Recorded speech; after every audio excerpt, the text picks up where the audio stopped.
ঠিক আছে, শুনি একবারে ছোটবেলা থেকে যতটুকু মনে আছে আপনার জীবনের গল্প। আমি যখন 7-8 বছর বয়স, মানে এর আগে আমার কথা খেয়াল নেই, জি। 7-8 বছর বয়সে আমার আব্বা মনে হয় 7 বছর বয়সে আমাকে স্কুলে ভর্তি করে। 7 বছর বয়সে? হ্যাঁ, স্কুলে ভর্তি করে। ভর্তির পরীক্ষা চলে, পরীক্ষায় আমি টিকি, আমার বোন টিকে না। ওকে। টিকে না পরে আমাকে স্কুলে ভর্তি করে। ভর্তি করার পর মানে আমার বোনটাকে আমার সাথে মানে আসা যাওয়ার কোনো লেখাপড়া, মানে 1 বছর ও আমার সাথে ট্রেনিং করে আর আমি লেখাপড়া করি। ওকে। নার্সারিতে ভর্তি, তখন প্লে ছিল না নার্সারিতে। আচ্ছা। নার্সারিতে ভর্তি হওয়ার পর পরীক্ষা দিলাম, পরীক্ষাতে প্রথম স্থান অধিকার করলাম। ওকে। যখন মার্কশিট দেওয়া হয়েছে স্কুলে, বাসায় এনে আব্বারে দেখাইছে এবং তার 3 দিন পর মানে অভিভাবকদের একটা চিঠি দেয়, মানে যে ছেলে মেয়েগুলো মেধা তালিকায় থাকে তাদের প্রতি যাতে গার্জেনের একটা গাইড থাকে সেই হিসাবে। আচ্ছা। তো আমি ভাবছি আমার লেখাপড়া ভালো না, ছোট মানুষ তো বুঝি নাই, আমি ভাবছি যে আমার মনে হয় আমার আব্বার আইনে আমার বিচার দিব। এরকম আমি বাসায় যেয়ে খুব কান্নাকাটি করতেছি যে আমার আব্বা আমারে খুব মায়া করে, আমি যদি এখন স্যারের আমার নামে বিচার দিই নিশ্চয়ই আমি কোনো দুষ্টামানি করছি, কান্নাকাটি করতেছি। পরে আমার যে লজিং স্যার ছিল, চিঠিটা ওনাকে দেখানোর পর আব্বারে বুঝাইলো। আব্বারে বুঝানোর পরে বললো যে আপনার মেয়ে তো ক্লাসের ফার্স্ট গার্ল, তো সেই হিসাবে হয়তো গাইড হিসেবে গার্জেনকে ডাকাইছে, আপনাকে যেতে হবে। আচ্ছা। তখন আমার আব্বা কি করছে, আমাকে কোলে নিয়ে কপালে একটা চুমো লাগাই দিছে। দেওয়ার পর বলতেছে তুই আমার সার্থক সন্তান। ওর আব্বু কি করলো, 10 কেজি মিষ্টি নিয়ে গেল স্কুলে। বাহ। সেখানে সব শিক্ষকদের এবং কিছু ছাত্রদের খাওয়া, ছাত্রীদের। আপনি ফার্স্ট হয়েছেন তাই তো? হ্যাঁ, ফার্স্ট হয়েছি। এটা কোন ক্লাসে? এটা আমি নার্সারি থেকে যখন ক্লাস 1 এ উঠেছেন। আচ্ছা, কয় ভাই বোন ছিলেন আপনারা? আমরা ভাই বোন ছিলাম 4 বোন 5 ভাই। 4 বোন 5 ভাই। আপনার পজিশন মানে ভাই বোনদের মধ্যে আপনি কত? আমি সবার বড়। সবার বড় ছিলেন? হ্যাঁ, সবার বড় ছিলাম আমি। তো আমার আব্বা আবার একটু বলে নেই, আমার আব্বা আবার 2টা বিয়ে করছে। আপনি আগের ঘরে না পরের ঘরে? আমি আগের ঘরে। আগের ঘরে, ঠিক আছে। হ্যাঁ, আপনি যেটা বলছিলেন যে স্কুলে মিষ্টি নিয়ে গেছে। হ্যাঁ, তারপর ওইখানে মিষ্টি খাওয়া আসলো এবং গার্জেন সবাইকে ডাকালো। আমার আব্বু এখানে কিছু কথা বললো যে আমি তো আমার মেয়েকে গাইড, বাসা থেকে গাইড দিব, কিন্তু আপনার একটু খেয়াল রাখবেন যাতে পড়ালেখায় অবহেলা না করে। সেখান থেকে আসলো, আসার পর মানে বাসায়ও মিষ্টি নিয়ে আসছে আব্বা।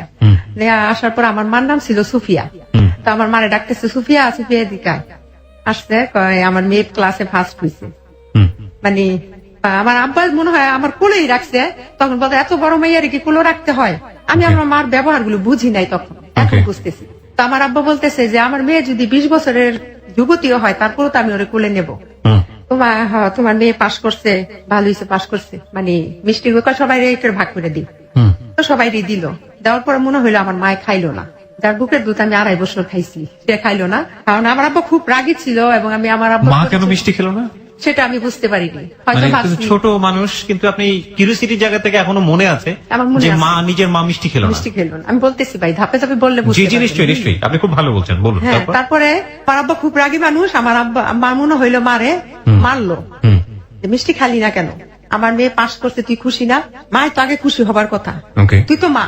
বলতেছে যে না আমি মিষ্টি খাই না, আমার মিষ্টি খাইলে মানে আমার দাঁতে ধরে। তারপর আমি ক্লাস 1 থেকে এইভাবে লেখাপড়া করতেছি, স্কুলে আসা যাওয়া করতেছি, এইভাবে 5 পাস করলাম। আচ্ছা। 5-এ আমি 1 হইল রোল নাম্বার। 8-এ যাই আমি বৃত্তি পরীক্ষা দিলাম, আমি ট্যালেন্ট পুলে বৃত্তি পাইলাম। আচ্ছা আচ্ছা, খুবই ভালো। নারায়ণগঞ্জ জেলার মধ্যে সবচেয়ে ভালো ছিল আমাদের গার্লস স্কুল, বন্দর এখনো তার সুনাম আছে। জি।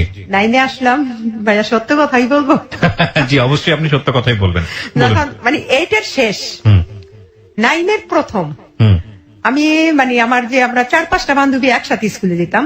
তো আমাদের বাসাটা ছিল একটু দূর, মানে বাসা থেকে আসার পথেও 4 জনের বাসা। আচ্ছা। তো ওদের বাসা থেকে যাইতাম, যাওয়ার পর মানে আমার এক বান্ধবী ছিল রোকসানা, মাহফুজা, ঝিলু। তো ওদের বাসায় যখন যাইতাম, তো আমার বান্ধবীর চাচার বন্ধু ওই বাড়িতে আসা যাওয়া করতো, তো আমাকে দেখতো। কি নাম ছিল ওনার? ওনার নাম ছিল লিয়াকত আলী। লিয়াকত আলী আপনাকে দেখতো? হ্যাঁ, আমাকে দেখতো। তো পরে কিভাবে যেন বান্ধবীর সাথে বা বান্ধবী চাচার সাথে এই ব্যাপারে বলছে যে মেয়েটাকে আমার খুব ভালো লাগছে। তো মেয়েটার বাসা তো আমার পাশের বাসা, মানে আমার শ্বশুর বাড়ি, আমার বাবার বাড়ি আগে, শ্বশুর বাড়ি একটু দূরে, মানে 10 টাকা রিক্সা ভাড়া, পরে যেটা হয়েছে। তো মেয়েটাকে আমার ভালো লাগছে, তো মেয়েটার আমি ভালোবাসি এভাবে বলছে। বলার পরে তা আমার বলছে পরে আমি কি ভালোবাসা কি বুঝিই না, ভালোবাসা আবার কেমন? আমার বান্ধবী বলে সিনেমাতে দেখোস না ভালোবাসা করে নায়ক নায়িকারা? তো আমি কি ওইটা ভালোবাসা? আমার আব্বা আমার মাইরা লাগব, আমার আব্বা আমার মাইরা লাগব, আমি ভালোবাসা করতাম না। তো ভাইয়া এর ফাঁকে একটা কথা ভুলা গেছি। জি বলুন।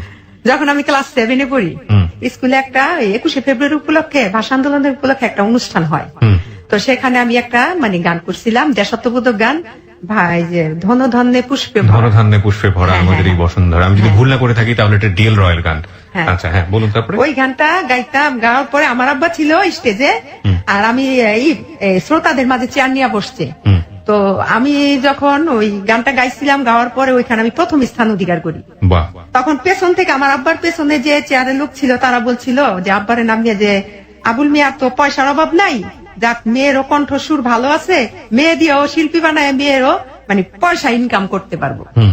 ঠিক আছে, এই কথা বলার পরে আমার আব্বা, আমি স্টেজ থেকে নামলাম, নামার পর আমার আব্বা বলতেছে, বাসায় আনছে যে মা আমি তোমাকে একটা কথা বলি, তুমি আজকে থেকে আর গান গাইবে না। ওহো, গান। বাবাই কথাটা বললো। বাবাই কথা বললো, তখন কি আমার আব্বা বলছে গান গাইতে মানা করছে, আমি গান গাইবো না। আপনি গান গাওয়া হ্যাঁ, করে দিলেন। করবো না।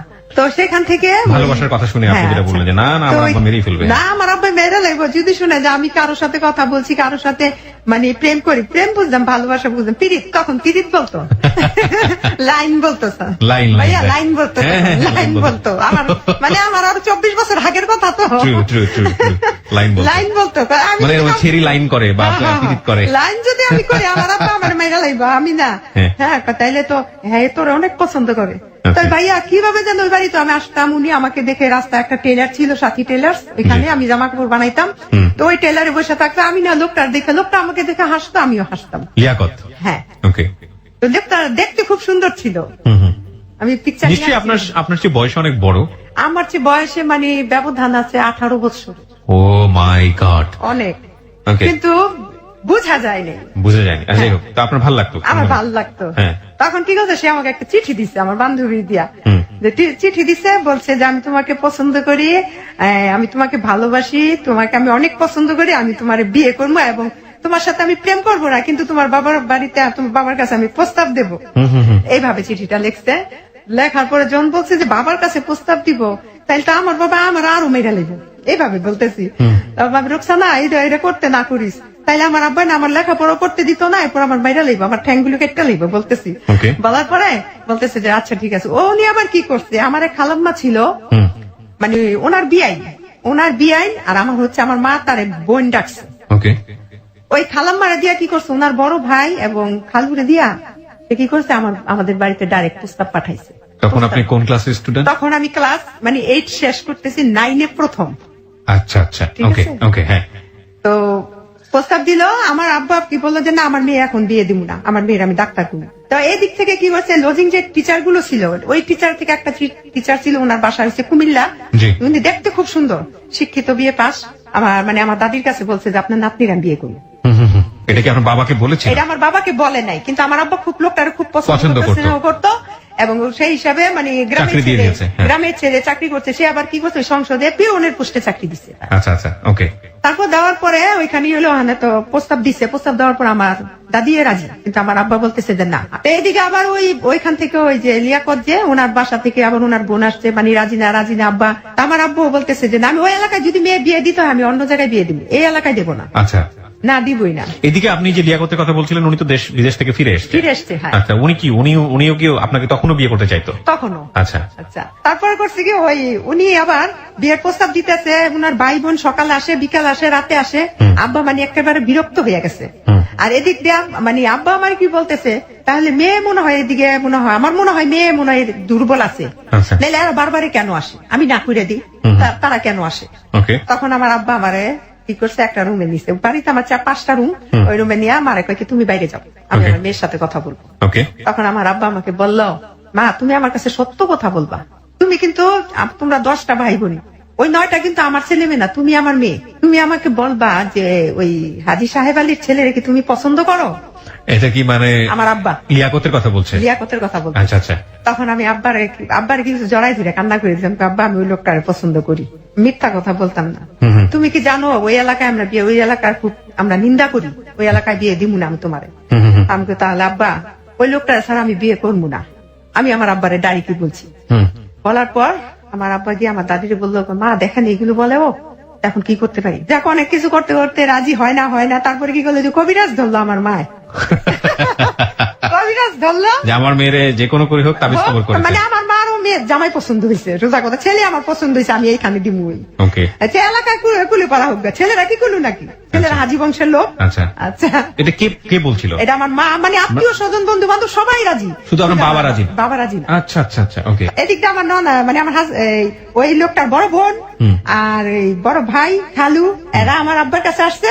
আর এই দিকটা কবিরাজতে তাবিজ দিয়েছে, ওই তাবিজ আমার একটা চূড়ায় ধোয়া শিখাই দিছে। ওই ধোয়া পরে হিটার ছিল ভাই আগে, হিটারে রান্না বাড়া করতো, আগে গ্যাস ছিল না আমাদের বাড়িতে, ওই যে কারেন্টের হিটার, ওই হিটারের মধ্যে কি করছে বলছে যে হিটারের মধ্যে তাবিজটা ফালাই দিতে। তো আমি কি করছি, ধোয়া পরে একটা ধোয়া শিখাই দিছে, ওইটা হিটারের মধ্যে আমি কিন্তু তাবিজটা ফালাইছি, মানে তাবিজটা জ্বলে পুড়ে ছাই হবে আমার আব্বা বলবে।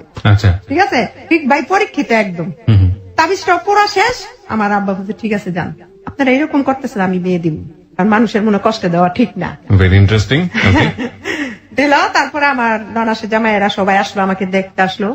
তখন মানে এইভাবে করতে হতে 9 থেকে মানে 10-এ উঠলাম, ক্লাস 10-এ। 9 থেকে 10-এ উঠলেন? হ্যাঁ, 10-এ উঠলাম। তো ওই সময় কি আপনার বিয়ে শাদীর ব্যাপারে রাজি হয়ে গেল আপনার ফ্যামিলি? হ্যাঁ, বিয়েটা কি হলো? হ্যাঁ, বিয়েটা হলো।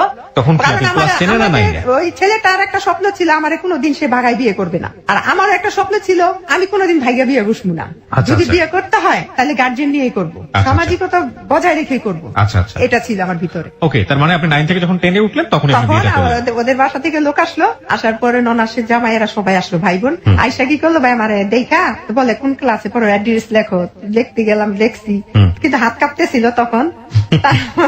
লেখার পর তারপরে ননাসের জামাই কি করলো, আমারে ওই ওনার বড় বোনের জামাই, যেটা ওই যে ঢাকা লালমাটিয়া কলেজের সাথে ওনার বাড়ি, জি। তো উনি আমাকে কি করলো 2000 টাকা দিল। 2000 টাকা দিল, দেওয়ার পরে যে আমি তো তোমার বিয়েটা খেতে পারবো না, আমি 3 দিন পরে বাহিরে কুয়েত চলে যাচ্ছি, আচ্ছা, তোমাদের প্রতি শুভকামনা থাকবে। ঠিক তার 5 দিন পর শুক্রবার আসলো, আসার পরে মানে বিয়ের ডেট, ওকে। বিয়েটা হইল। হওয়ার পর তার ওনাদের বাড়িতে ওনারা চলে গেল। তারপর আমারে কি করলো, ওইখান থেকে শুক্রবারে বিয়ে হইলো। অনেক ভাই বিয়ে হয়েছে তো ঠিক, কিন্তু ওই লোকটার কাছে তো আমি যাই না। ওকে, ও দেখলেই শরম করে, দেখলেই হাসি পায় আর শরম করে, আমি যাই না। আমার আব্বা, মানে আমার আব্বা চায় যে জামাইয়ের কাছ থেকে একটু দূরে থাকবে, কিন্তু আমার মা, আমার তো 2টা মা ছিল, জি। 2টা মা, আমার ফুফু, আমার দাদি, আমার ভাবি, যার জ্যাঠতো ভাইয়ের বউ ছিল, যারা তারা চাইতো যে জামাই আসলে যান না কেন। তো আমার তো লজ্জা করে, আমি আর সামনে কি যাবো, মানে আর আমি পছন্দ করছি, বিয়ে হয়েছে, এই লজ্জায় আমি আর সামনে যাই না। পরে উনি কি করছে, ওই সোমবার দিন আসলো, ওদিন চলে গেল। সোমবার দিন আমাদের বাড়িতে কি ওনার ভাবিরে পাঠাইছে আমার ইন্ডিয়া। তখন ভাই সিনেমা, নতুন বিয়ে হইলে শালা সমুদ্রীর বউ নিয়ে সিনেমা দেখতে যাইতো নতুন জামাইরা, জি। সিনেমার একটা প্রচলন ছিল তখন।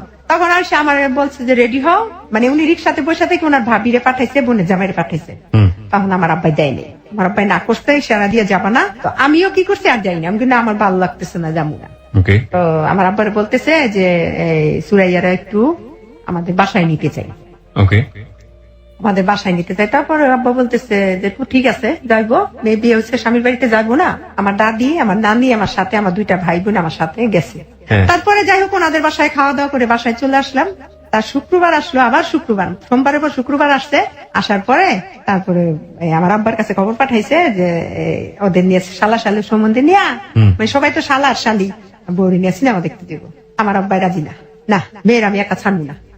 তখন আমার 2 ভাই আবার কি করছে, আব্বারে বুঝেছে, এই তুমি যে বিয়ে করছো, তুমি দিয়ে একদিনও মানো নাই, তুমি আমার রাত্রে যাই আমার বাবার বাড়িতে লইয়া করছো, যাইতে আর বাসায় যেতে দাও না। আর এখন ওই বেড়াই বিয়ে করছো, 8 দিন হয়ে গেছে, তুমি বেড়ার বউর সামনে যেতে দাও, এইটা আবার কোনটা? যাক, আব্বার অনেক কিছু বুঝাইছে, বুঝানোর পর আব্বাই রাজি হয়েছে। পরে আমরা গেছি সিনেমা দেখতে। হ্যাঁ, তখন সাবানা ম্যামের একটা ছবি ছিল অন্ধবিশ্বাস, দেখলাম, দেখা বাড়িতে চলে গেলাম। বাড়িতে চলে গেলাম পরে রুমে নিয়ে বসাইলো। তারপর আমার আম্মাই পিঠা বানাইছে, পিঠা উঠা দিল। খাওয়ার পরে কি করলো, ওই আমার আব্বাই গিয়া হাতে করে একটা লুঙ্গি নিয়ে গেল। আচ্ছা, হ্যাঁ, লুঙ্গি নিয়ে আমার হাজবেন্ড দিল, নাও ওই লুঙ্গিটা পরো। আব্বা আমি বাসায় চলে যাবো। তো আরে মিয়া যায় ওনে, শ্বশুর বাড়িতে মেসে বিয়ে করলে 2-1 দিন থাকে না, যাক ওইখানে থাকলো। লুঙ্গি টুঙ্গি পরার পরে রাত্রে কথা টথা হইলো। আমার দাদি, আমার নানি আমার সাথে ছিল, আমার ভাবি ছিল, এদের 2টা পর্যন্ত কথা হলো। 2টার পর উনিরা বাসায় চলে গেল, যার যার বাসায়। তারপর ওনার সাথে আমার কথাবার্তা হওয়ার পর ভাই এক সময় মানে ওনার সাথে আমার মানে স্বামী স্ত্রীর যে ব্যাপারটা ওইটা হইলো। ওকে, তখন আমার বয়স 15 বছর। জি, পড়াশোনা তখনও করছেন? হ্যাঁ, পড়াশোনা হইতেছে। ওকে, আচ্ছা, তারপরে এইভাবে কাটলো অনেকদিন। কাটার পর অনেকদিন কি 22-25 দিন, হ্যাঁ 26 দিনের দিন। আমার এখনো মনে আছে 31 তারিখে বিয়ে হয়েছে, জানুয়ারি 1992, যা 31শে জানুয়ারি। আর উনি বাহিরে গেছে 26শে ফেব্রুয়ারি, মানে সৌদি আরবে চলে গেল আবার? হ্যাঁ, ছুটিতে আসছে, 1 মাসের 42 দিনের ছুটি। ওকে, তারপর উনি বাহিরে চলে গেল। উনি বাহিরে গেছে পর আমি যে এত কান্না করছি ওদিন, তারপর এয়ারপোর্ট গেলাম, যারা উনার বাহিরে চলে গেল। যাওয়ার পর তখন আমি আর বাচ্চা উচ্চা কোনো কনসেপ্ট করি নাই, কিচ্ছু না। বাচ্চা হইলো না, তখন উনি গেল গা। উনি যাওয়ার পরে ফোন দিল যে আমি ভালোভাবে করছি, এভাবে চিঠি আনানোর কথাবার্তা সবকিছু হইলো। হওয়ার পর উনি বিদেশ থেকে আসলো 2.5 বছর পর, বিয়ের পর। ভাইয়া 2.5 বছর পর, 2.5 বছর 2.5 বছর পরে আসলো সৌদি আরব থেকে। আসলো তখন এই ফাঁকে আমি মেট্রিক পাস করলাম। পাস করার পর আব্বু আমাকে কলেজে ভর্তি করলো। কলেজে ফার্স্ট টার্মিনাল পরীক্ষাটা আমার দেওয়া হলো, ফার্স্ট ইয়ার ভর্তি হইলাম। উনি 2.5 বছর পরে আসলো। আসার পর তখন আমার আসার পর উনি কি করলো, স্বর্ণ গয়না দুনিয়ার কিছু লইছে। এর হিসাব ভাই, আমি দেখতে খুব সুন্দরী ছিলাম। আচ্ছা যাই হোক, পরে ভাইয়া উনি আইসা আমাকে কলেজে, স্বামী আসছে বিদেশ থেকে, আমি 3-4 দিন বা 8 দিন কলেজে যাইতাম না। 15 দিন হয়ে গেল আমার কলেজে যেতে দেন। কলেজে যেতে না, আমার আব্বা বলে মা তুমি কলেজে যাবে না। আমি কই না, আমার না করে কলেজে যাওয়া লাগতো না, কলেজ গেলে তোমার নলেজ বেশি বাইরে যাব, এত পড়ালেখা করে তুমি কি করবা। আব্বা যে বুঝটা দিত ওই বুঝটাই মানতাম, আমার হাজবেন্ড যেটা দিত ওইটাই মানতাম। আব্বার আমি আব্বা থাক, আমার না কলেজে যেতে না করে, ঠিক আছে মা তোমার ইচ্ছা, কিন্তু লাইফটা তুমি লস করলা। ওহ ভাইয়া, এর মধ্যে আমার মনে হয়েছে আরেকটা কথা, লাইফটা যখন লস করলা, আমার যেদিন গায়ে হলুদ, ভাইয়া এই কথাটা আমার মনে নাই, আমার আব্বার কথাটাই লাগছে। আমার গায়ে হলুদের দিন আমার আব্বা হলুদ নিয়ে আমার কপালে ভাবে দিতেছে, দিয়ে বলতেছে, আমার হাজবেন্ডের সাথে আমার বয়সের অনেক ডিফারেন্স। বলতেছে যে মা তুমি তো বিয়ে করলা ঠিক আছে, কিন্তু তোমার সংসার কইরা সাত মিটবে না, এই কথাটা বলছে। বলার পর আমার মা কি করছে, আমার আব্বারে ধাক্কা লাগাইছে, তুমি কি কাও মুখ দিয়ে এগুলো ভাইয়ারে। ও খেয়াল করছো যে আমার বয়স কত, আমার মেয়ে মাত্র 15 বছর। তখন মনে হয় লোকটার বয়স 32 বা 33 এরকম। যাই হোক, পরে ওই আমার আব্বা প্রথম বছর কলেজে যাওয়া বন্ধ হইলো। বন্ধ হওয়ার পর আমার প্রথম বাচ্চা, প্রথম 3টা ছেলে, আমার প্রথম ছেলেটা আমি কনসেপ্ট করলাম। কলেজ ছেড়ে দিলেন?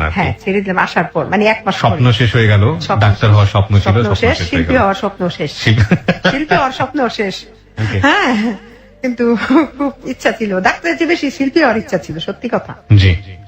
তারপরে ওই কলেজে বন্ধ করলো। তখন আমার 1 মাস পরে আমার মাথা টাথা ঘুরে খাওয়া দাওয়া করতে পারি না। তখন নারায়ণগঞ্জ সদরে আমার মহিলা ডাক্তার দীপা ইসলাম, ওনার কাছে নিয়ে আসলো, প্রেসার প্রসাব টেস্ট করাইলো, করার বলে যে বাচ্চা পেটে, কনসেপ্ট করছে আপনি প্রেগনেন্ট। যাক, প্রথম ছেলেটা এইভাবেই সংসার খুব সুখে শান্তিতেই কাটলো। এর মধ্যে আমার হাজবেন্ড যখন বাচ্চাটা পেটে দিয়ে উনি আবার বাহিরে চলে গেল। যখন বাচ্চাটা প্রেগনেন্ট হইলাম তখন উনি আবার ওই যে ছুটি শেষ 42 দিনের গেল গা। আসলো 3.5 বছর পর, আবার আসার পর আইসা দে ও বাচ্চা 3.5 বছর, প্রায় 4 বছরের হইলো। হওয়ার পর আবার 42 দিতে ছুটি। প্রথম বছর 2.5 বছর, খেয়াল করবেন ভাইয়া, 2.5 বছর, দ্বিতীয় বছর 3.5 বছর, কয় বছর হইল?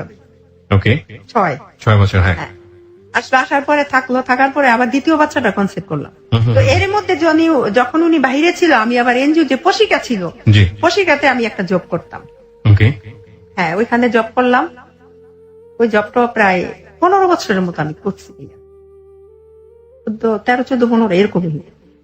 বললাম এই ফাঁকে স্বামী বিদেশ থাকে, মার কাছে আমার ছেলে থাকে, আমি একা বসে থাকবো, লেখাপড়া যখন হইলো তো একটা জব করি। পশিকাতে আমি জব করলাম এসসি কমিটিতে মহিলাদের নিয়ে। হওয়ার পরে উনি আসলো, আসার পরে দ্বিতীয় বাচ্চা কনসেপ্ট হইলো। কনসেপ্ট হওয়ার পরে 42 দিনের ছুটি আবার গেল না। সরকারি চাকরি করতো তো 42 দিনের বেশি ছুটি পাইতাম না। যাওয়ার পরে দ্বিতীয় বছর আসছে 7 বছর পরে, 7 বছর পর দ্বিতীয় বাচ্চা হওয়ার পরে, সে যে বাচ্চা যখন আমি কনসেপ্ট করছি, দ্বিতীয় ছেলেটা তার 7 বছর পর আবার আসছে বিদেশ। মাই গুডনেস, এটা তো গ্যাপ, এত বড় গ্যাপ।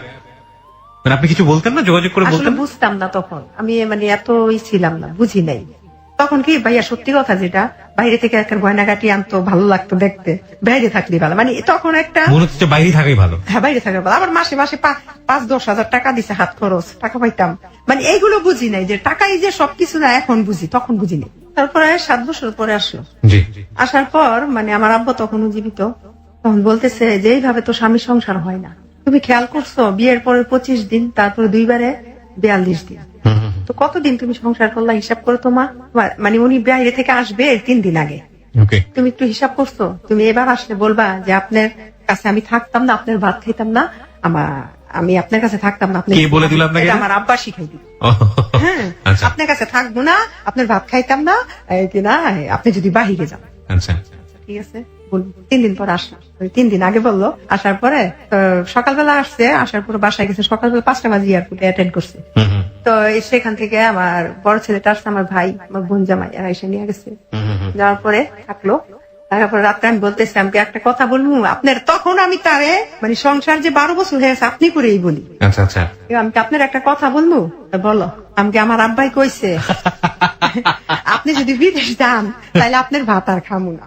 ওকে, আমার নিজে বলেন না, বলছে আমার মানে আব্বাই যে বলছে, তা আব্বা এটা তো আমার কথা ছিল না। Right. আর তখন স্যার ভাই আমার জ্ঞানও ছিল না আচ্ছা। যে আব্বার কথা বললে কি কোনো একটা খারাপ মানে মাইন্ড করবো নি বা খারাপ ভাববো নি, এইগুলো কিছু বুঝি নাই। Right. আমাকে আমার আব্বাই বলছে আপনার ভাত আর খামু না আপনি বিদেশ গেলে, যদি এবার তো এটাকে তোমার আব্বাই বলছে তোমার কথা কি, আমাকে আমার আব্বার মতেই মত, আপনি যাইতে পারবেন না।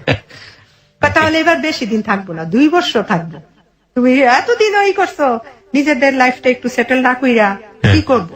ওকে, আমার যে 2টা ছেলে হয়েছে ওদের ভবিষ্যৎ আছে না, আচ্ছা এই সেই যাক।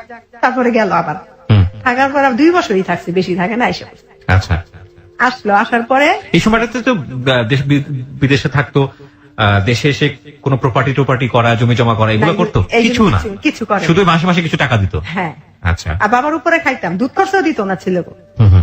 মনে করছে নানা নানির আছে চলবো না। জি। এই যাক, তারপর আসলো, তৃতীয়বার আসলো পরে তুমি তা আর গেল না। তো মোট কত হইলো? 14 বছর হইলো। 14 বছর, হ্যাঁ। 14 বছরের মধ্যে তার সাথে আমি তখন আপনার ছেলের বয়সটা কত? আপনার বড় ছেলের বয়সটা কত?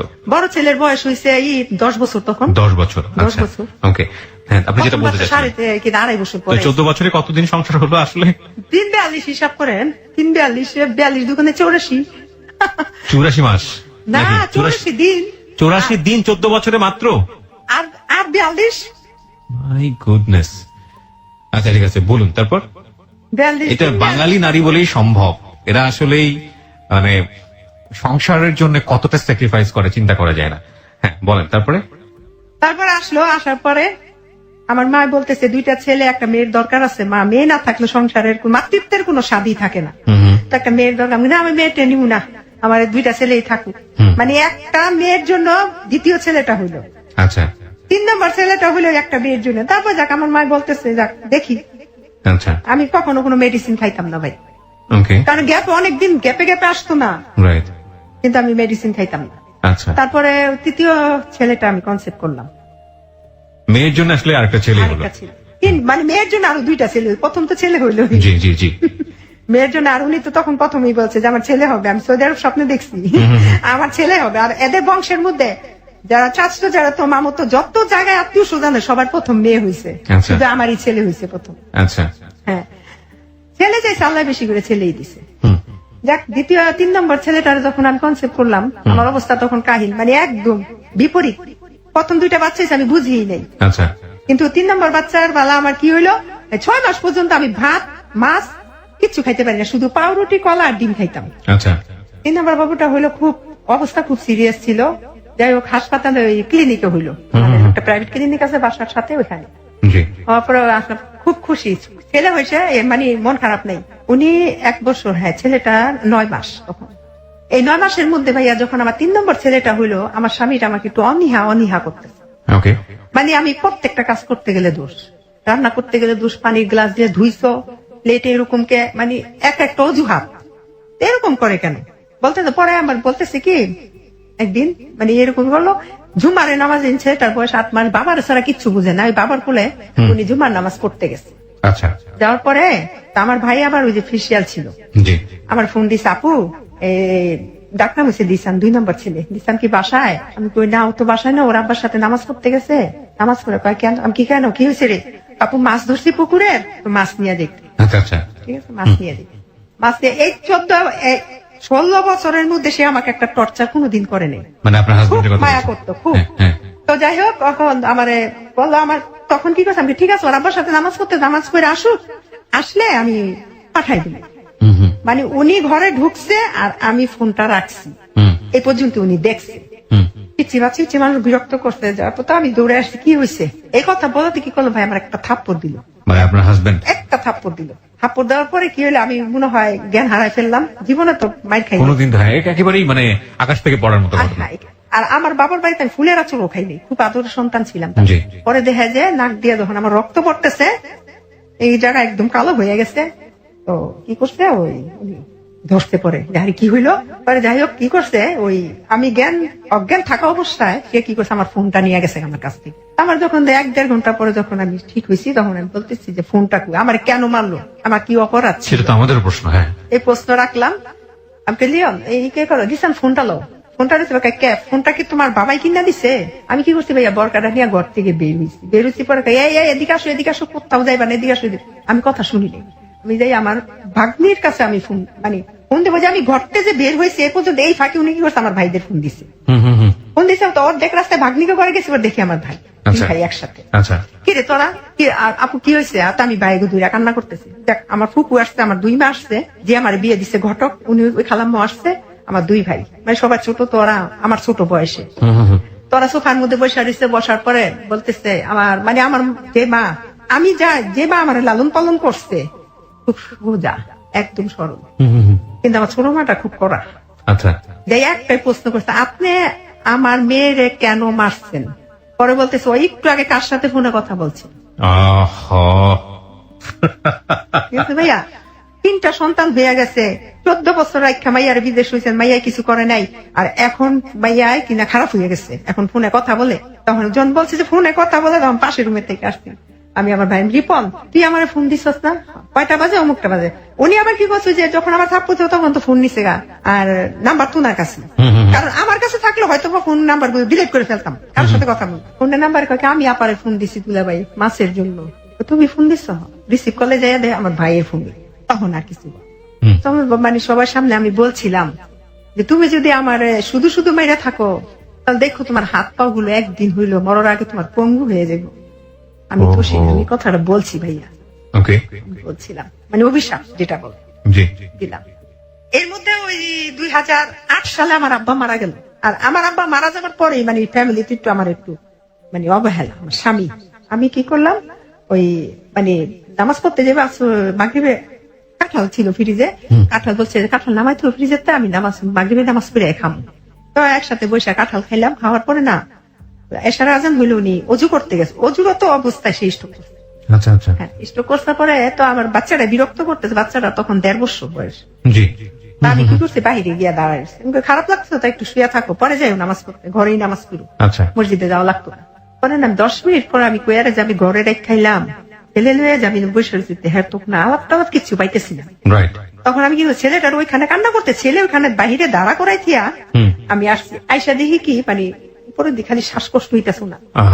আমি কি করলাম সবাই একটা শিক্ষা দিছি পরে আমার দেবর ভাসুরা সবাই আসলো, আইসা কি করলো ওনারে নারায়ণগঞ্জ খানপুর হাসপাতাল আনলো, ওইখান থেকে রিলিজ করে দিল সৌরাত দিয়ে। আমি বাসায় ছিলাম, আমার 2-3টা ভাই আসছে সাথে, ওনার ভাইয়েরও আসছে, তারপর আমার 2 মা ওনার সাথে। পরের দিন আমি সৌরাত দিয়ে আসলাম, আইসা দেখলাম, দেখার পরে সে স্ট্রোক করছে। চিকিৎসা চলতেছে, আমার থাকতে না করলো, বাচ্চারা বিরক্ত করে, বাচ্চা তুমি বাসায় যাও গা, আম্মাই তো আমার সাথেই ছিল। ডাক্তার তাকে বলছে যে আপনি বেড থেকে নামবেন না, প্রস্রাব টয়লেট আপনি বেডে বসে করবেন, আপনার হাজবেন্ডকে বলছে। সে কি করছে, ওই যে নামাজ পড়ে না মসজিদে যায় নামাজ পড়তে যাবে, দেখ নামাজ পড়তে গেছে, 2-3 জনে ধরে নিয়ে নামাজ পড়ে আনছে। হার্টের রোগী তো উবুদ হইতে পারতো না, উবুদের সিজদা দিচ্ছে না বৃহস্পতিবার পর্যন্ত, শুক্রবার দিন সকালবেলা আমি একটু বাজার থেকে সেব হয়ে আসি। আমি তো তোমার যাওয়ার দরকার নেই, কবে বাজার করি না, বাচ্চারা কি খায় না খায়, বাজার আছে ফ্রিজে অনেক বাজার আছে, তোমার যাওয়া লাগতো, তারপর আমি যাবো সেই বই তুইব। ঠিক আছে ভাইয়া, উনি 35 মিনিট বাহিরে ছিল, এই 35 মিনিটের মধ্যে আমি প্রতি মিনিটে মিনিটে ওনাকে আমি ফোন দিচ্ছি, কোথায় আছে কি অবস্থা আছে, আমি আসি, এভাবে বলছে না করছে। তো বাসায় আসছে বলছে যে আমার জন্য আনার তুমি খোয়াই রাখো, আনার খামো, আর মালটা এটা রাখছি, একটু হালকা লবণ দিও, হার্টের রুগী তো কাঁচা লবণও খাওয়া নিস। ওই কি করছে, ও টিভি দেখতেছে বৈশা, আমি আবার যে উনি আবার ওষুধ থেকে আমার জন্য ওষুধ নিয়ে আইসো তুমি। আসার পথে আমার পায়খানা হইতেছে, এসে ওষুধ আনার পর আমি কি করছি ভাই, ওষুধটা খাইছি, খাওয়ার পরে আমার পেট এমন কামড় মারছে, আমি আবার টয়লেটে গেছি। টয়লেটে যাবো, উনি যে ওই যে খাটের মধ্যে বসে যে টিভি দেখতেছে, উনি যে খাইতেছে, এই বসার মধ্যে আবার সেই স্ট্রোক করছে। আমি আসছি, আইসা আমি ওই পাশের রুমে আর যেতে পারি না, আমি এই রুমে শুয়ে রয়েছি, আমার শক্তি নাই। কতক্ষণ পরে 15-20 মিনিট পরে আমি আমি খাইতে দিলাম, খাইলো কিনা দেখি তো, যাই দেখি বসার মধ্যে সে স্ট্রোক করছে আবার। তারপর নিয়ে আসলো ঢাকায় যে মিরপুর হাসপাতাল, সাসুলিমুল্লাহকে নিয়ে আসলো।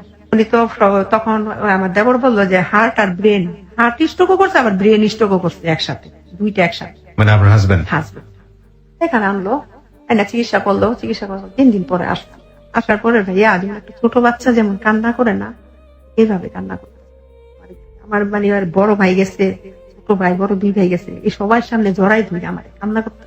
মানে ভাইরা দেখলো যে বউর সাথে জড়াই কান্নাকাটি, ভাইরা আবার বাইরে গেছে।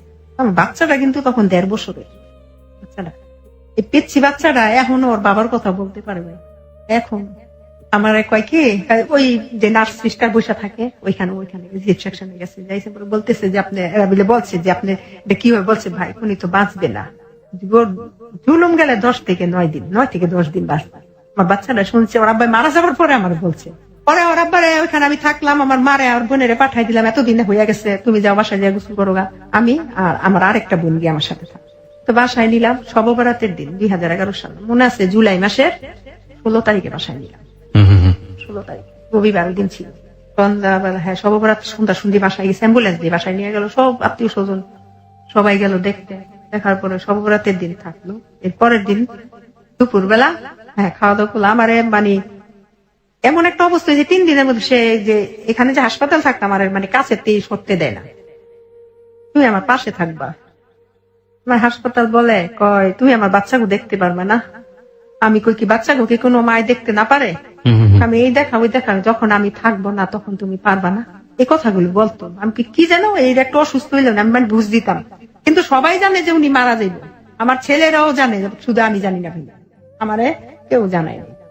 তারপরে আমার বলতেছে ডাকতে পারবো না বাচ্চাদের, আমি হ্যাঁ পারবো, তুমি বিদেশ ছিল, তুমি কি বাচ্চাকে পালছো? পারলে তো আমি পালছি, আমার মায় পালছে, তুমি তো খালি একটা করে জন্ম দিয়ে দিয়ে বিদেশ চলে গেছো, আমি এই তো পালছি। না এই থাকা না, আমি তো ওই থাকা ছিল আশা, আর এই থাকা তো না থাকা মানে আমি আর আসবো না, এভাবে বলতো। ধরো এগুলো বললো না তো। হাসপাতালে বাসায় নিয়ে আসলাম, বাসায় সুন্দর ভালো 2 দিন ভালো। 3 দিনের দিন দুপুর বেলা, হ্যাঁ উনি তো মনে করেন এক সাইড অবশ হয়ে গেছে, অবশ হয়ে গেছে, বাম সাইডটা পুরা, মানে এমন স্বাস্থ্যবান ছিল, লম্বায় ছিল 6 ফুট 2 ইঞ্চি। আচ্ছা, দেখতেও চেহারা খুব সুন্দর ছিল, মানে আমাদের এলাকায় এত সুন্দর দেখিনি আমি।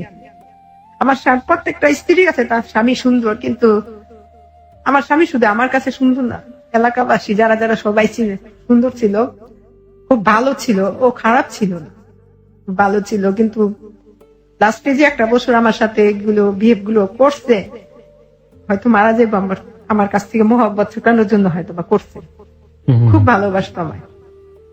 তারপর আমি দুপুর বেলা শুয়ে রয়েছি, ওর আব্বা শুয়ে রয়েছে, তো আমি এই ফাঁকে কি করছি, কি খাইবো, কাঁঠাল বিচির ভর্তা বানাইবা সাদা কইরা, মরিচ দিবা না, আচ্ছা, আর মাছ, ইলিশ মাছ দিয়া পেঁয়াজ দিয়া ভুনা করবো। হ্যাঁ তো খাওয়া নিষেধ সবই, হ্যাঁ খাইতে মনে চায়।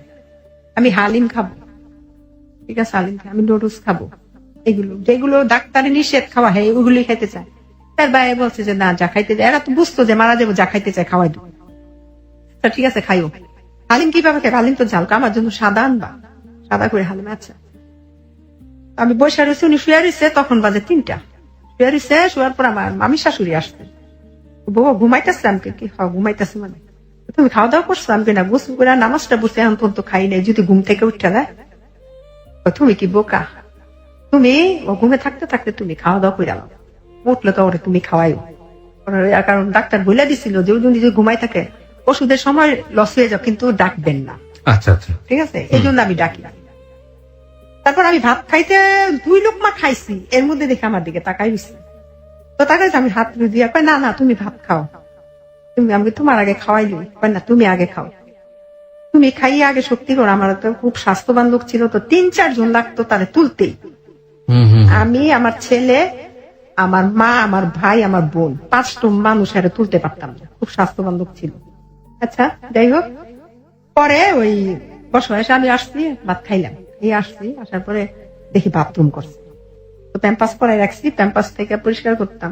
ভাইয়া যখন আমি টিস্যু দিয়ে পরিষ্কার করতাম, এমন মোটা মানুষ ছিল, আর পায়খানাটা খুব, মানে কাঁঠালের যে আঠাটা ছিল, কাঁঠালের আঠাটা কেমন এমন ছিল ভাই। আমি যখন মানে পরিষ্কার করে আমার নখের মধ্যে বাথরুম ঢুকে যেত, আমার একটুও খারাপ লাগতো না। আমার পিচ্ছি বাচ্চাটা মুখ গন্ধ কয়, গন্ধ লাগতেছে, আম্মু আব্বু বাথরুম করছে, গন্ধ লাগতেছে, আমাকে তুমি সইরা যাও, কিন্তু আমার কাছে লাগতো না ভাইয়া। আমি যখন বাথরুম পরিষ্কার করতাম, তারপরে লুঙ্গি পরাইলাম, লুঙ্গিটা বদল করে নিয়ে হুলপাটা দিয়া ধুইলাম, ধুইয়া আইসা কি করলাম, মুগ ডাল খাইতে চাইছি আর বাইল্লা মাছ, কালা বেগুন দিয়া রান্না, ওই বাইল্লা মাছ দিছি আর কবুতরের জুস রান্না করছিলাম। ভাই অন্য অন্য দিন যে অল্প কয়টা ভাত মানে যাও ভাত কইরা চামচ যা তো খায়, মানে ভাতের ছাপাগুলো যেগুলো থাকতো ওনার এই জিব্বার মধ্যে আটকে থাকতো, সব খাওয়ার কোনো শক্তি ছিল না। পরে আমার বলতেছে যে দ্বিতীয়বার যখন হাসপাতাল থেকে প্রথমবার যখন আনলাম তখন বলছে যে সুমাইয়া একটা কথা বলবো কি, আমি কিন্তু এবার যদি পড়ে যায় আর কিন্তু বাস মনে, এটা তুমি একদম শিওর মনে রাখবা। তুমি কে? সিঙ্গাপুর আব্বা একবার আমার সিঙ্গাপুরও ছিল, উনি সিঙ্গাপুরও গেছিল ওই যে পরের 2 বছর। আমি সিঙ্গাপুরে এরকম হয়েছে একবার, এই স্ট্রোক করলাম একবার দুইবার, যদি আরেকবার হয় আমি বাঁচতাম, এভাবে বলছে।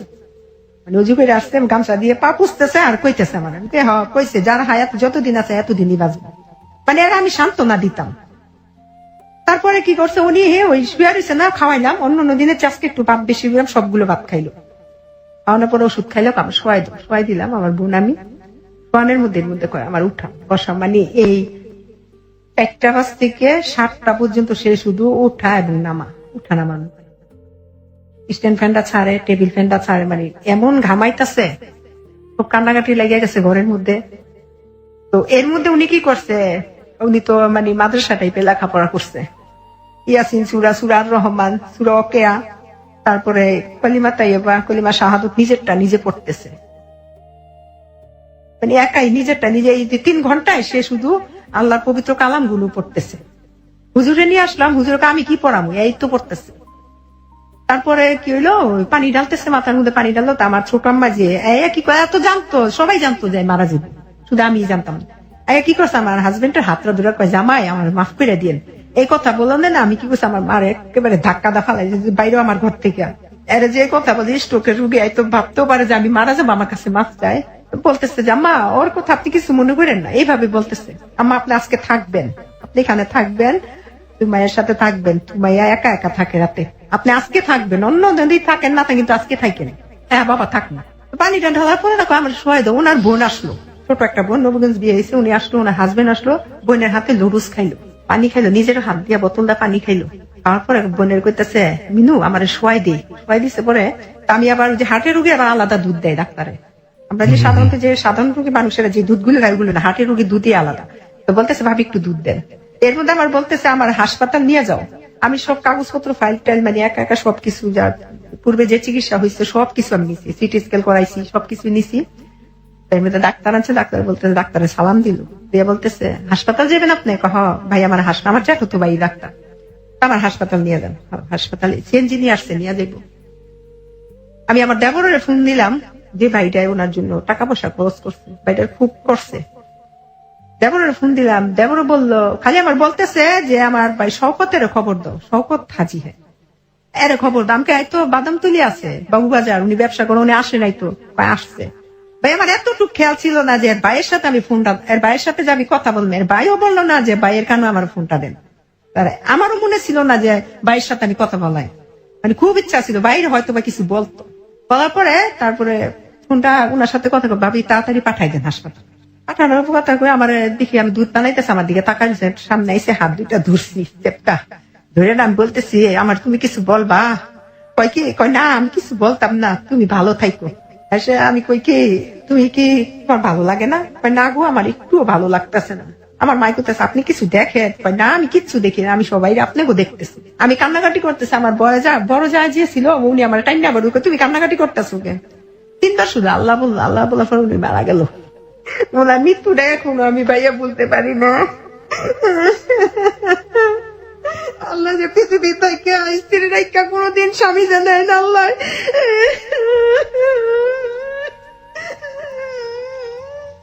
আমার অনেক ভালোবাসতো,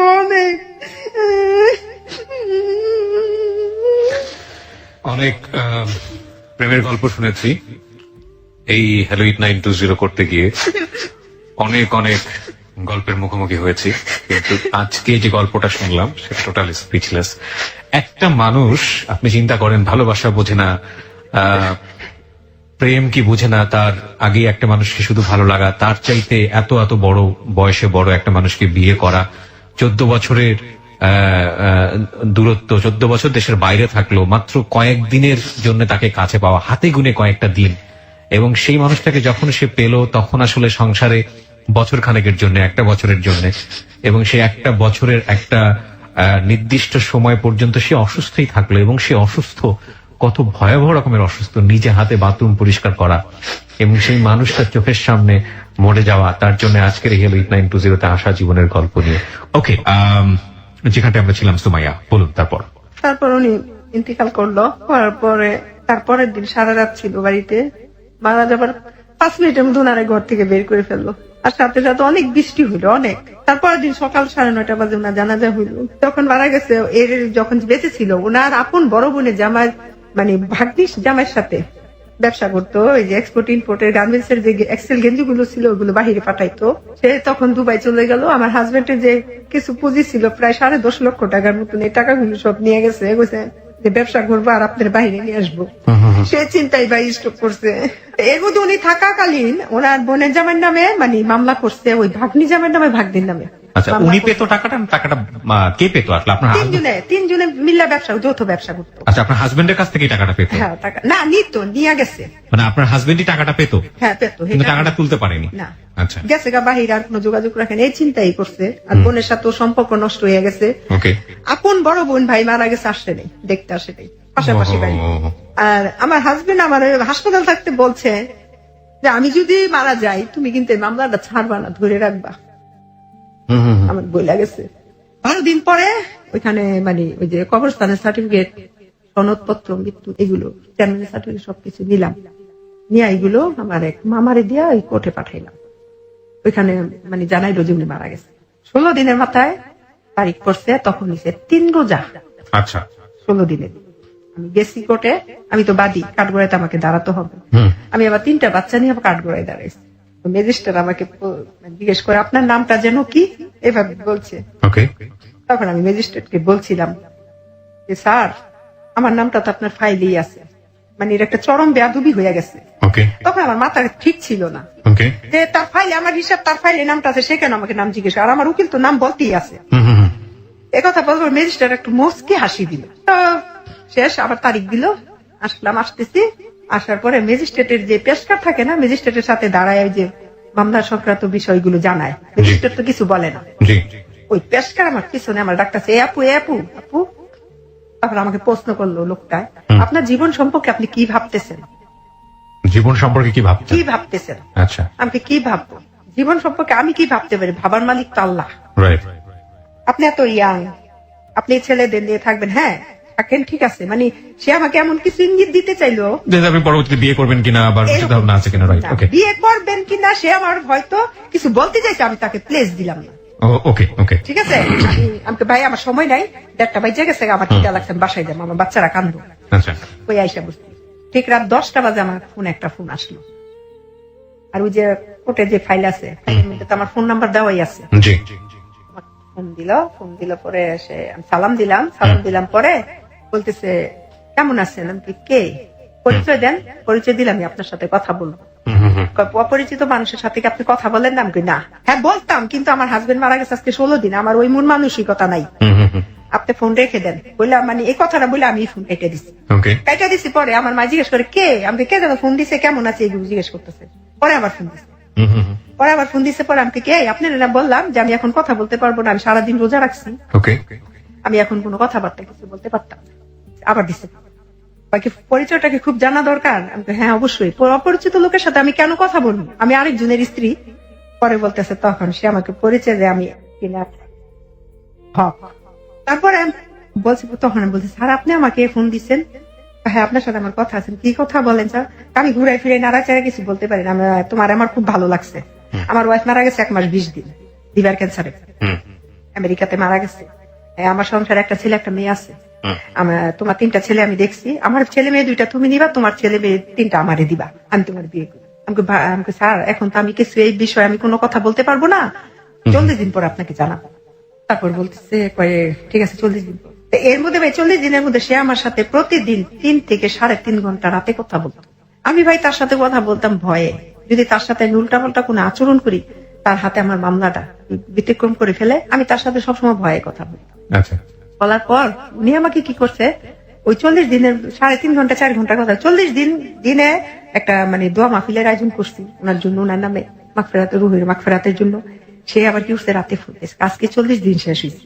তখন বলতেছে যে আপনি আমাকে রেজাল্ট দিবেন। আমি কই ভাই আপনার একটা, এতদিন তো বলছি স্যার, আজকে বললাম ভাই দেখেন আমার 3টা শিশু সন্তান, যদি মেয়ে হইতো আমি একটু বিবেচনা করতাম, ছেলে আমার এই 3টা সন্তান যে মানে সুসন্তান হবে আমি কোনো গ্যারান্টি দিতে পারি না, আমি ভাই বিয়ে টিয়ে করতে পারতাম। আপনি স্ট্রেটলি জানা দিলেন। হ্যাঁ, ওকে, এই কথা বলার পরে সে আমাকে মনে করেন অনবরত মনে করেন প্রতিদিনই ফোন দিত, মানে ওনার অফিস টাইম শেষ করে আমার ফোন দিত। আমি ভয়েই কথা বলতাম, তারপরও ভয়ে আচ্ছা, বলার পর সে আমার সাথে 3.5 মাস কথা বলছে। বলতে বলতে যখন যেদিন লাস্ট রাত সেদিন 4.5 ঘন্টা শুধু আমি কথা বলছি। এই 3.5 মাস সে আমার সাথে সে কথা বলে গেছে, আমি মানে 2-1টা কথা বলছি। আর সেদিন আমি তারে কথা ফিনিশিং দিচ্ছি, মানে কথা তারে বলতে দেইনি। আপনি অনেক কথা বলছেন, এবার আপনি শুনবেন, আমি বলবো। অনেক কথা বলার পরে তাকে আমি বলছি যে অনেক অনেক কিছু বলছি ভাইয়া তার ফিরানোর জন্য। তারপর বলছি লাস্ট উনি বলছে যে জীবনে যদি কখনো প্রয়োজন হয় আমার নাম্বার একটা নক করবা, আমি তোমার পাশে দাঁড়াবো। তখন আমি বলছি জীবনে আপনার কাছে আমি নক করবো কখনোই না, এই মুহূর্তে আপনার ফোন নাম্বারটা আমি ডিলিট করে ফেলি। আসলে ভাই ডিলিট করি নাই, আমি কখনোই আপনাকে ফোন দিব না, আপনি আমাকে কখনো ফোন দিবেন। গেল এই পর্যন্ত।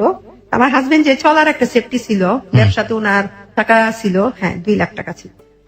সেই 2 লাখ টাকা ওইখান থেকে আমার প্রতি মাসে 8 থেকে 9 হাজার টাকা মাসে দিত। আমি বড় ছেলেটা তখন ক্লাস 9-এ পড়ে যখন ওর বাবা মারা গেল। 15 কি 14 বছর হইব এখন, না একটু বেশি, 15 বছর। এখন তো 22 চলে, ওর আব্বা মারা গেছে 6 বছর শেষ হয়ে গেছে না, 7 বছর। তো ছেলেটার আমি ইন্টার পর্যন্ত মেট্রিক পাস করলো, ইন্টার পাস করাইলাম। কিন্তু ভাইয়া আর তো 2টা ছেলে আছে। একটা ছেলে আমি প্রাইভেট মাদ্রাসায় পড়াইলাম, সেখানে বর্তমানে ও হাফেজ। ভেরি গুড, খুবই ভালো। আর ছোট ছেলেটারও মাদ্রাসাতে দিচ্ছে, ওই ছেলেটাও লেখাপড়া মানে কোরআন নাজারে আছে, এখন কোরআন পড়তেছে। এর মধ্যে টাকা পয়সা আমার হাজবেন্ডের যেখানে টাকা ছিল সেখানে টাকা এরকম ভাবে আসতো, 1 মাস যদি টাকাটা থাকতো 3 মাসই বন্ধ থাকতো, তার বাকি 3 মাসটা তো আমাকে কাভার করতে হতো ঋণ করে। সেই ঋণগুলিকে আমার পরে আবার শোধ করতে হতো। আর এই কথাটা বলে রাখি, আমার ঘরে বর্তমানে আজকে 21 বছর ধরে এনজিও সমিতি আছে, ওর আব্বা থাকতে এগুলো। তো ভাই দেখা যায় যে 3 মাস যদি টাকাটা বন্ধ হয়ে যেত, ওই সমিতির থেকে কিছু, আমি তো আবার ওই সমিতির সভাপতি ছিলাম, আসি। ওই সমিতি থেকে কি করতো, ওই ঋণ তুললা, ওই যে ঋণটা থাকতো ওইটা দিতাম। এরকম করতে হতে যখন ওইখান থেকে ব্যবসা থেকে টাকাটা দিত ভাইয়া, টাকাটা 1000 করে, 2 লক্ষ টাকা 1000 করে দেওয়া শুরু করলো। আজকে 1000 টাকা দিলে 3 দিন পরে আবার 1000 টাকা দিত। তো 3 দিন পরে যদি ভাই আমার ঘরে আমরা ফ্যামিলি মেম্বার তো 4 জন, এর মধ্যে ছেলেদের লেখাপড়া, খাওয়া খরচ, মাদ্রাসা দিতে হইতো। তো সবকিছু মিলায় ভাইয়া দেখা যায় আমি যে ঋণটা করতাম ওই ঋণটা পরবর্তীতে টানতে সমস্যা হয়ে যেত। তো যাই হোক এরকম করতে করতে গেল কয়েক বছর, ঋণ মুক্ত হইলাম। ঋণ যেটা তুললাম ওইটা শেষ করে ফেললাম। ওরা এই 5 বছরের মধ্যে, ঠিক 5 বছর পর, 5 বছর না 5 বছর 5 বছর শেষ, গত ফেব্রুয়ারি মাসের 9 তারিখে মনে আছে, একদম তারিখটা আমার সারা জীবন মনে থাকবে। ফেব্রুয়ারি মাসের 9 তারিখে আমার ফোনে রাত 1টা বাজে একটা ফোন আসছে, তখন আমি তাহাজ্জুদ নামাজ পড়তেছিলাম। ওই সময় যখন ফোন আসলো তো ফোন তো সাইলেন্ট করে দেখলাম কে জন্য, পরে আমি বেগ দিলাম। ভাইয়া মিথ্যা কথা বলতাম না, হয়তো ভাববেন আপনার খারাপ, না নিশ্চয়ই আপনি আপনার জীবনে যেটা ঘটেছে আমি বেগ দিচ্ছি, পরে সে আর ধরে না। আচ্ছা আমাকে একটু বলেন, একটু ইন্টারাপ্ট করি আপনাকে। সেটা হচ্ছে যে আপনি আপনার স্বামীর যে মামলাটা ছিল ততদিনে কি অবস্থা, ওটার মামলাটার অবস্থা হইলো শেষ পর্যন্ত ওই কিভাবে যেন ওরা বিবাদী পক্ষ উকিলের টাকা পয়সা দিয়ে, আমার উকিলের টাকা পয়সা দিয়া আমি তো টাকা পয়সা দিতে পারিনি, ইয়া কি করলো ভাইয়া খারিজ করে দিছে, মামলা খারিজ করে ফেলেছে। আচ্ছা ওকে, তারপর তো ব্যাক দিলেন। তারপর ফোন আসলো, ফোন আসার পর আমি ব্যাগ দিছি, ব্যাগ দিবার ধরে নেই, আমি ঘুমাই দিছি। সকালে ফজরের নামাজ পড়ে ঘুমাইছি, উনি আমাকে 8টা 10-এ ফোন দিছে। ফোন দিয়ে বলতেছে আপনি কি সুমি ভাবি? আমি ঘুমারিয়ার মধ্যে যেমন কে মানে খুব গভীর ঘুম।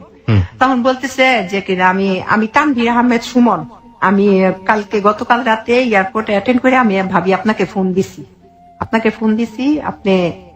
ফোন রিসিভ করেন নাই, তো ভাই কিছু মালামাল দিছে নিয়ে যাই। সেই বন্ধু ঘুমেচান্দানে রেখে দিছি। পরে আমি বলতেছি ভাই আপনি কারে দিচ্ছেন, রং নাম্বার রেখে দিছে। 10টা বাজে উনি কি করছে আমাকে, আমি আর দেবরের ঘরে গেছি, হ্যাঁ বাইরে যাবো টাকা পয়সার বিষয়ে কথা বলতেছে, ওখানে গেছি পরে ওইখানে আমার একটা ফোন দিছে উনি এই আচ্ছা নাম্বার থেকে। আচ্ছা ফোন দেওয়ার পরে উনি কি করছে আমাকে বলতেছে, আমাকে আপনি কে, আমাকে রাতেও ফোন দিছেন, সকালবেলাও ফোন দিলেন, এখনো ফোন দিলেন, আমি আপনাকে না বললাম যে এটা রং নাম্বার, আপনি কেন ফোন দিছেন? তো বলতেছে যে আপু আসলে আমি আপনার ঘুমটা নষ্ট করছি, রাতের ঘুমও নষ্ট, সকালবেলাও নামাজ পড়ে আপনি ঘুমাইছেন নষ্ট করছি, এই জন্য সরি। আমি বলতে আচ্ছা ঠিক আছে, সরি পর্যন্তই থাকেন, আমি এখন আর কথা বলবো না, আমি আরেক ঘরে আছি, আর আপনার যদি কথা বলার কিছু থাকে আমি যখন ঘরে যাব তখন ফোন দিয়ে মনে চাইলে, আর যদি মনে করেন যে বিশেষ প্রয়োজন নাই তাহলে দিয়েন না ভাই। আচ্ছা বলে আমি ওই ঘরে ভাই ঠিক 10 মিনিট পরে সে আমাকে আবার ফোন দিছে। হুম ফোন দেওয়ার পরে ফোন দিতে আছে, আর এর মধ্যে ভাইয়া কি হয়েছে, ওই যে আমার মার ঘটনাটা বলি। আমার বয়স বর্তমানে 38 বছর। এই 37 বছরের মধ্যে আমি জানতে পারি নাই যে আমি তাদের পালিত সন্তান। My goodness. কারণ আমার আব্বা প্রতাপশালী ছিল, সবাই মানে এক নামেই ভয় করতো না, মানে ওনার নাম শুনলে বাঘে মশে এক লোকে পানি খেত, এত মানে ভয়ে কেউ বলে নাই। এটার বলার আবার কারণ মাঝখানে কি হয়েছে, আমার রোজার মধ্যে আমার ভাই খাওয়া দাওয়া করতে পারে, শুধু পানি খেয়ে 1 মাস আমি রয়েছি। কিরে খাওয়া দাওয়া করতে পারে, জন্ডিস হয়েছে নি না, জন্ডিসের মাথা ধোয়াইলাম, হাত ধোয়াইলাম, কিচ্ছু হইলো না। তো এর মধ্যে কবিরাজ বাড়িতে গেছি, ওইখানে গেছি পরে বলতেছে আপনার শুকনা বান মারছে। আমার ভাই আমার ওজন ছিল 78 কেজি গত 1.5 বছর আগে, বর্তমান আমার ওজন 52 কেজি। আমার বান মাসে তারপর চিকিৎসা করাইলাম পরে রাত্রে 12টা বাজে, একটু বলে মানে কথাগুলো বলতে আমার খেয়াল নেই, 12টা বাজে উনি কি করছে, ওই কবিরাজ আমার ওই 3 রাস্তার মোড়ে গোসল করতে দিছে, মায়ের মাঠটা হাড়ি পাতিল ভাঙতে দিছে। আমি একা গেছি ঘর থেকে, আমার ছেলের আমার সাথে যেতে চাইছে, আমি না তোমাদের আসার দরকার নেই। আমি গেছি, যাওয়ার পরে ভাইয়া ওইখানে আমি নদীর মধ্যে রাত 1:45 বাজে 3 রাস্তার মোড়ে গোসল কইরা যে ধুতি ছিল ওইটা আবার ইট বাইন্দা নদীর মাঝখানে যাইয়া ফালাইছি। গোসল করে আসলাম পরে এই 8 দিন পর্যন্ত আমার মা আমার একটা দিন দেখতে আসেনি। আমার মায় ঘরে আমার বোনের নিয়ে রাতে 12টা বাজে বাসায় চলে গেল। 8 দিন পরে কি করছে, আমার জন্য পুঁই শাক নিয়ে গেছে, গাছে বাড়িতে গাছ লাগাইছে, শাকগুলো রাখ, চিংড়ি মাছ লিয়ে গেছে, চিংড়ি মাছ দেখাইছে। আমি না তোমাকে বাড়ি কিছু খাইতাম না। কি হয়েছে, আমি কই আমার এত বড় একটা আমি হইলো, তো তুমি এই একদিনের মধ্যে একদিন আমার তুমি দেখতে আসলা না, আবার আমি একা গোসল করতে গেলাম, তুমি তো আমার মা, কেউ না গেল তুমি বলতে পারতা, তুমি তো বয়স্ক মানুষ, আমি তো এমনি না করতাম। আসলে মা এখন না মনে হয় কি আমি তোমার পেটে হই নাই, আমার মুখ দিয়ে আইসা পড়ছে।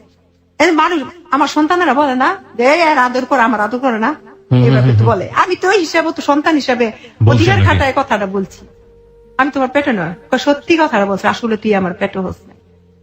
এই প্রথম বললো তুই আমি তার পেটে, তাহলে আমার বাবা মাকে, আমি ভাবছি কি জোকস করতেছে। পরে বলতেছে তুই বিশ্বাস করস না, একদম সত্যি কথা, তুই আমার পেটে হস নাই, তোর আব্বা আমার ঘরে সন্তান হইয়া মারা যায়, তখন তোরে পালক নিয়ে আসছে, তাহলে আমার বাবা মাকে। এই কথা ভাই বলছে, অনেক কান্নাকাটি হয়েছে, মারে যাইয়া কি করছে, আমি গলার মধ্যে টিপ লাগে, তাহলে বলো আমার বাবা মাকে, জানি না, কয় না, গেছে গা মা।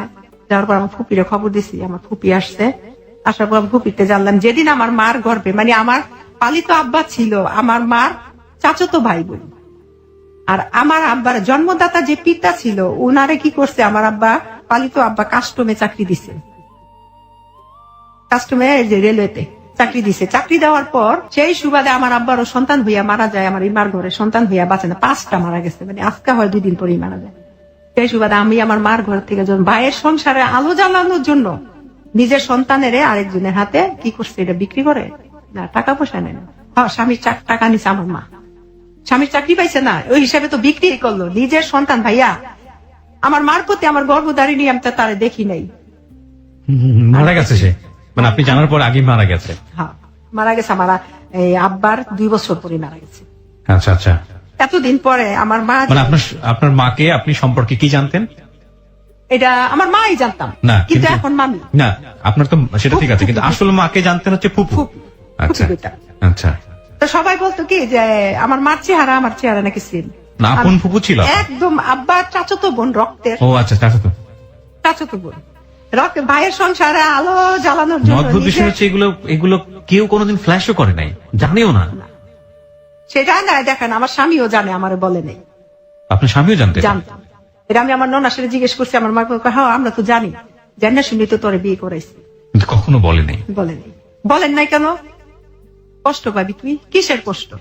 মানুষেরটা, আমি তো আর কুকুর বিড়ালের পেটের থেকে হইনি, আমি তো মানুষের পেটের থেকে হইছি। যদি আমি আজকে কুকুর বিড়ালের গর্ভে ধারণ করতাম তাইলে আমার লজ্জা ছিল, কষ্ট লাগতো যে আল্লাহ আমার কুকুর বিড়ালের পেটে দিয়ে, কিন্তু একটা মানুষের ঘরে তো আমি হইছি। বলছি আমার হাজবেন্ডও আমার এই দিক দিয়ে ঠকাইছে। আর আমার মাটা যে মারা গেছে, আমার ফুফু মারা গেছে, সেদিন আমার হাজবেন্ড অসুস্থ ছিল, আমি যাইতে পারিনি। আমার হাজবেন্ড অসুস্থ, আমি তার মারা গেছে ভাইয়া, আমি জানি না সেটা কি রক্ত তো না, আমি তো আমার বাবার রক্ত না, আমি আমার মায়ের রক্ত না, হয়তো গর্ভধারিণী মা। যেদিন আমার ফোন দিছে যে ফুপি মারা গেছে, আমার চোখ দিয়ে না পানি পড়ছে বে। কেন? শীতের দিন ছিল, আমার মা আমার ঠকাইছে। আমার হাজবেন্ডে পরে যে ফোন দিছে যে ও কাঁদতেছে কেন, তখন বলছে যে ওর মা মারা গেছে। তখন এই পাশের থেকে তো শোনা যায়, ওই পাশে তার কি বলে শুনি না। তখন আমি জিজ্ঞেস করছি, উনি জিজ্ঞেস করছে তাহলে আমি কি সুমাইয়ারে নিয়ে আসমু? না না দরকার, আচ্ছা ঠিক আছে। তারপরে আমার মা মারা গেল, তাদের সাথে আমার ভাই বোনদের সাথে যোগাযোগ নেই, কারণ আমি যদি তাদের সাথে এখন যাই, কোনো সময় তাদের আমার পরিচয় হয় না। এখন যদি তারা ভাববে সবকিছু হারাইয়া অসহায় আমাদের কাছে আসছে, পরের কাছে যাব, আপন লোকের কাছে আর যাবো। তাদের কাছে তার মার যদি, তাদের যদি আপন হইতাম, রক্তের হইতাম, নিজের সন্তানের ভাইয়ের সংসার আলো জ্বালাইতে নিজের সন্তানের বলি দিছে। ভাইয়া একটা আমার ঘরে সন্তান হয়েছে, আমি জানি না। একটা মা যখন সন্তান জন্ম দেয়, আল্লাহ তার পেটে তার সন্তান দেয়, তা সে দুনিয়াতে আসার আগে একটা রিজিকের ব্যবস্থা করে দেয়। আর ওই সন্তানরা একেবারে চোখ বুঝে 6 মাস তার মায়ের বুকের দুধ খাইয়া বড় হয়। আমার মায় কোনোভাবে দিছে, কোনোভাবে আমার মায় দিল। আমি তো তার ঘরে খাবার ছিল না, ঠিক আছে, কিচ্ছু ছিল না, কিন্তু বুকের দুধটাও তো ছিল। আমার ভাগ্যে, মানে এখন বুঝি যে আমার মায়ের বুকের দুধ আমার ভাগ্যে জুটে নাই, পরের বাড়ির ঘরের দুধ আমার ভাগ্যে জুটছে। কিন্তু ওই মায়ের 2.5 বছর আমি বুকের দুধ খাইছি। উনার মার সন্তান মারা গেছে সেদিন 5 দিন, 5 দিনের দিন নারী কেটে নিয়ে এসে পড়ছে, আমার ফুপি আমার বলছে। তারপরে এই আর কি, আমার স্বামী ওইখানে আমার ঠকাইছে, আমার বলে নাই কিছু। এটার জন্য আমার স্বামীর আমি ক্ষমা করবো না, কারণ মায়ের কাছ থেকে সন্তানের হকটা বঞ্চিত করছে সে জেনে শুনেও। সে অসুস্থ ছিল, আমি তো, সে যে আমার মা, সে তো জানতো, সে তো আমার তার শাশুড়ি কথা কেন শুনবে? তার স্ত্রী তো তার শাশুড়ি দেখা আনতে পারতো না ইচ্ছা করলে। না, কিন্তু একটা জিনিস আমি বুঝি না, গোপন রাখছে, কিন্তু সারাটা জীবনই রাখতে পারতো, কেন শেষ বয়সে এসে সেটা জানিয়ে দিল? এখন ওই আমি কি করছি, ওই সমিতির থেকে 2,40,000 টাকা তুলছি, তুললা চাউলের গদির মধ্যে দিছি, যে আমার ঘরে যেহেতু স্বামী 5-7টা নামে দিয়া, আমি কি করছি চাউলের গদির মধ্যে টাকাটা দিছি, যা ওইখান থেকে যে ইন্টারেস্টটা আসবে ওইটা দিয়া সমিতি চলে যাব। ঠিক আছে ভাইয়া? সমিতিতে দিতে হইতো সপ্তাহে 3,500, 4,500, আমি টাকা দিতাম 7,300।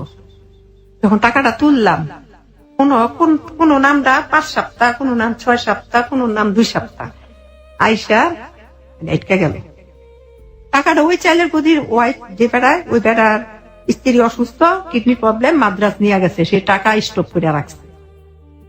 সে আসছে, আসার পর এখন শুনলাম যে এখান থেকে গেছে নারায়ণগঞ্জ, তার নারায়ণগঞ্জ কালীবাজার চালের দোকান। এখন যে আমি 2.5 লক্ষ টাকা সমিতির থেকে দিলাম ভাইয়া, এখন তো আমি টানতে পারি না। এখন আমার বাড়ি ঘর আমি থাকতে পারি না ভাই।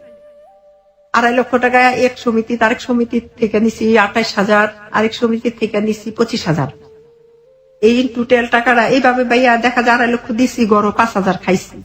কিন্তু এ পর্যন্ত সন্তানদের নিয়ে আমি আছি। আমি সবসময় চিন্তা করতাম আমার সন্তান 3টে আমার কাছে বড়, আমি বিয়ে করলে একটা স্বামী পাবো, কিন্তু আমার সন্তানেরা বাবা পাবে না, কোনোদিনই না। আমার সুখের ঘর আমি দুঃখের আগুন লাগাইতে চাই না, কিন্তু ওই আগুনগুলি আমার ঘরে আসলো।